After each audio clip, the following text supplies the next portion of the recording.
பாக்யராஜ் பேசுறதை கேட்டுட்டு யோசனையோடயே நின்றுக்கிட்டு இருக்க ரேவதியை பார்த்துட்டு தங்கராஜும் ஒரு கட்டத்தில் கடுப்பாகி, இங்கே பாரு ரேவதி, நான் உன்னை கடைசியாக கூப்பிட்றேன். இப்போ மட்டும் நீ என் கூட சேர்ந்து வீட்டுக்கு வரல, அதுக்கப்புறமா வாழ்க்கை முழுக்க நீ இந்த முடிவு எடுத்ததுக்காக வருத்தப்படுவ. நான் உன்னை கடைசி வரைக்கும் அங்கே வான்னு ஒரு தடவை கூட கூப்பிட மாட்டேன். இங்கே வாழா வெட்டியோ இருக்க வேண்டியதான். அத்தை, மாமா, நீங்களே முடிவு பண்ணிக்கோங்க. உங்கள் பொண்ணு என் கூட வந்து சந்தோஷமாக வாழணுமா, இந்த வீட்லேயே கஷ்டப்படணுமான்னு நீங்களே முடிவெடுத்துக்கோங்க. பாக்கியராஜு, ஏண்டா அங்கே வந்துதான்டா ஏன் தங்கச்சி கஷ்டப்படணும், இங்கே அவ மகாராணி மாதிரி இருப்பா. ராஜலட்சுமியோ, ஐயோ மாப்பிள்ளை என்ன இப்படி சொல்கிறாரு. டே பாக்கியராஜ், நீ முதல்ல வாயை முடுறா. இங்கே பாருங்க மாப்பிள்ளை, முதல்ல நீங்கள் எதுக்காக ரேவதி அடிச்சிங்கன்னு மட்டும் சொல்லுங்கள். அப்படி உங்கள் ரெண்டு பேருக்கு நடுவில் என்னதான் பிரச்சனை? உங்களை அசிங்கப்படுத்துகிற மாதிரி அப்படி ரேவதி என்னதான் பண்ணா? ரேவதியும் அமைதியாக நின்றுக்கிட்டு இருக்கா. தங்கராஜும், அதை பற்றி நான் இப்போ சொன்னேன், கண்டிப்பாக உங்கள் குடும்பத்துக்குள்ளே பெரிய பிரளயமே நடக்கும். அந்த பிரச்சனை நடக்கக்கூடாதுன்றதுக்காக தான் எல்லா பழியையும் நான் ஏன் மேலே போட்டுக்கிட்டு இப்படி தியாகி மாதிரி நின்றுக்கிட்டு இருக்கேன்.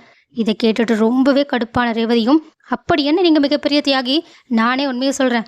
அம்மா, மதிதாம்மா, மதி வீட்டுக்கு வந்து இவரை கொஞ்சம் திட்டா. அதுவும் கரெக்டாக தான் பேசினா.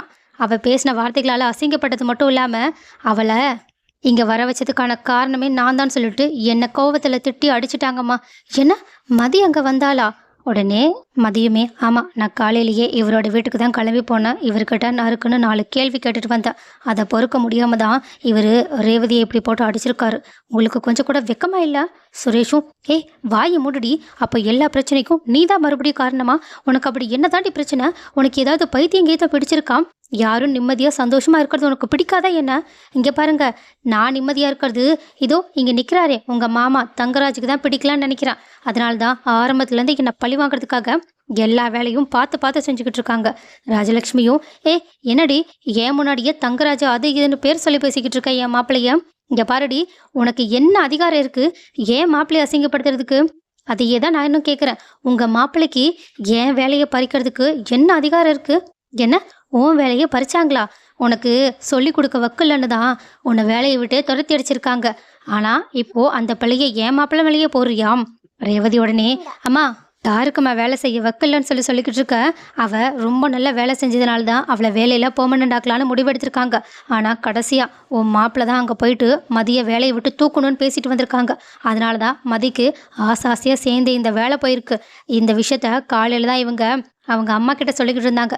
இதை கேட்டுட்டு நான் இந்த விஷயத்த அன்னிக்கிட்டையும் மதிக்கிட்டையும் சொன்னேன்.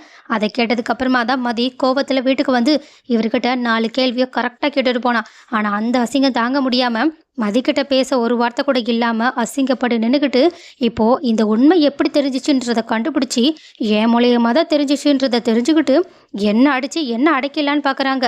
இங்கே பாருங்கள், இதுக்கு மேலேயும் நீங்கள் இவ்வளோ பண்ணதுக்கு அப்புறமாவும் தப்பே பண்ணாத மாதிரி நியாயமாக ஏதோ தியாகி மாதிரி நின்றுக்கிட்டு இருக்கிறத பார்த்ததுக்கு அப்புறமா தான் நான் ஒரு முடிவுக்கே வந்திருக்கேன். இதுக்கு மேலே உங்கள் கூட என்னால் சேர்ந்து வாழ முடியாது. நான் டிவோர்ஸ்க்கு அப்ளை பண்ண போகிறேன். என்ன, டிவோர்ஸா? அடியே, நீ என்னடி பேசிக்கிட்டு இருக்க? டிவோர்ஸ்னா என்ன, எப்படி இருக்குன்னு உனக்கு தெரியுமா தெரியாதா? எல்லாம் தெரியுமா? நீ முதல்ல வாயை மூடு. இதுக்கு மேலே உங்களுக்காக இவர் கூட சேர்ந்து வாழ்ந்து கஷ்டப்படணுன்ற தலைவலி எனக்கு கிடையாது. என்ன தலைவலியா? ஏன் கூட சேர்ந்து வாழ்றது அப்பனா உனக்கு பிடிக்கவே இல்லையா என்ன? ஆமாம், எனக்கு பிடிக்கவே இல்லை. நான் என்னைக்காவது மாறுவீங்கன்ற நம்பிக்கையில் தான் உங்கள் கூட இருந்தேன். ஆனால் நீங்கள் மாறவே மாட்டீங்கன்றதை தெரிஞ்சுக்கிட்டேன். அதனால் இதுக்கப்புறமாவும் உங்கள் கூட சேர்ந்து வாழ முடியாது.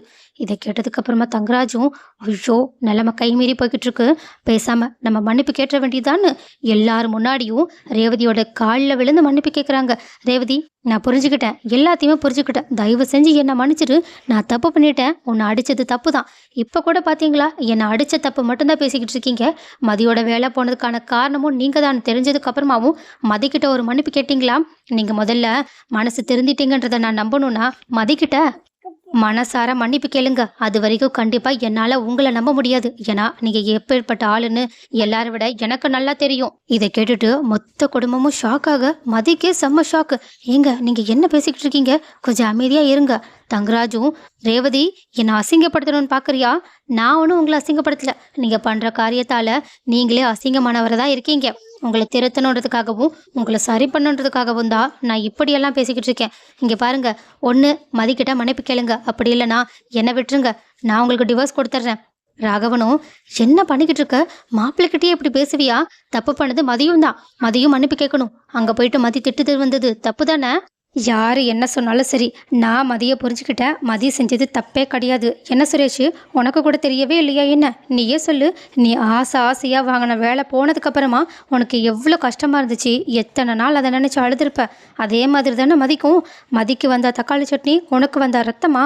இங்கே பாருங்க, எல்லாரும் ஒன்று கேட்டுக்கோங்க. நான் இந்த ஆளு கூட சேர்ந்து வாழணும்னா இந்த ஆள் எல்லாரும் முன்னாடியும் மதிக்கிட்ட மன்னிப்பு கேட்கணும். கேட்கலனா கண்டிப்பாக என்னோட முடிவை நான் மாற்றிக்க மாட்டேன்னு ரேவதி முடிவோடு இருக்க. இதை பார்த்துட்டு தங்கராஜுக்கே ஒரு நிமிஷம் ஆடி போயிடுது. ஸோ கைஸ், தங்கராஜ் என்ன பண்ண போகிறாங்க, அடுத்து என்ன நடக்க போகுதுன்றதை பொறுத்திருந்து பார்க்கலாம்.